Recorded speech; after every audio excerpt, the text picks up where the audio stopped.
بسم اللہ الرحمن الرحیم۔ السلام علیکم ورحمۃ اللہ وبرکاتہ۔ میں محمد اسامہ سرسری۔ سورہ بقرہ کی آیت نمبر 2، ذالک الکتاب لا ریب فیہ، اس میں ذالکہ کے بارے میں گزشتہ ویڈیو میں ہم نے سمجھ لیا۔ الکتابو پر اس ویڈیو میں ہم تفصیل کے ساتھ سمجھیں گے۔ الکتابو کا ترجمہ ہے کتاب۔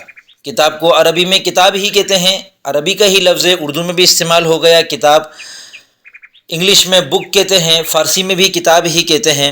صرفی نحوی تحقیق اس کی یہ ہے کہ یہ اسم فعل اور حرف میں سے اسم ہے، مصدر مشتق اور جامد میں سے یہ مشتق ہے، اور اس کے حروف اصلیہ ہیں کاف تا با، یہ ثلاثی ہے، اور صیغہ واحد مذکر ہے۔ یہ گردان اسم مفعول ہے۔ وہ کیسے؟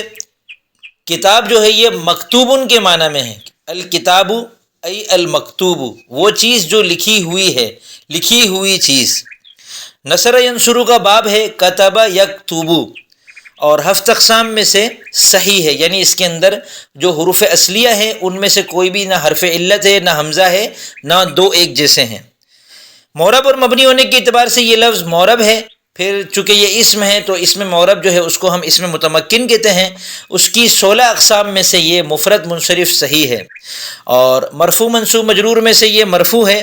اس کا مرفوع ہونا ضمہ لفظی کے ساتھ ہے، یعنی لفظاً اس کے آخر میں پیش نظر آ رہا ہوتا ہے، الکتابو یا پھر کتابن، تو یہ مرفوع ہے۔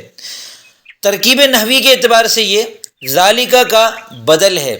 عام طور پر لوگ سمجھتے ہیں ذالکہ اسم اشارہ ہے، الکتاب مشار الیہ ہے، لیکن مفسرین نے لکھا ہے کہ ذالکہ جو اسم اشارہ ہے اس کا مشار الیہ المنزل ہے، اور یہ جو آگے الکتاب ہے یہ ذالکہ سے بدل ہے، اور جو مبدل منہ کا اعراب ہوتا ہے وہی اعراب بدل کا بھی ہوتا ہے۔